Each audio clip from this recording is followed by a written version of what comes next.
भारतीय रुपए में रिकॉर्ड गिरावट आई है। तो चलिए इसके दो अलग अलग पहलुओं को समझते हैं। ये बड़ा दिलचस्प है। जो कभी राष्ट्रीय विफलता थी, अब उसे आर्थिक लाभ बताया जा रहा है।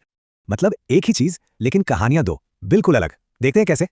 आज रुपया ऐतिहासिक रूप से कमजोर है। $1 की कीमत 89 रुपये से ज्यादा हो गई है। और यहीं से पता चलता है कि इतने सालों में राजनीतिक बयानबाजी कितनी बदल गई है। पहले तो कमजोर रुपए को सीधे सीधे देश के सम्मान से जोड़ दिया जाता था। ये टाइमलाइन देखिए, अलग अलग दौर में डॉलर के मुकाबले रुपया लगातार कमजोर हुआ है। अब आते हैं आर्थिक पहेली पर, जो काफी उलझी हुई लगती है। एक तरफ तो सरकारी आंकड़े कहते हैं कि जीडीपी ग्रोथ 8.2% है, जो काफी मजबूत है। लेकिन दूसरी तरफ विदेशी निवेशक हजारों करोड़ रुपए बाजार से निकाल भी रहे हैं। और तो और देश के 80 करोड़ लोग मुफ्त सरकारी राशन पर निर्भर बताए जा रहे हैं। तो सवाल उठता है कि अगर अर्थव्यवस्था इतनी अच्छी है तो रुपया क्यों गिर रहा है।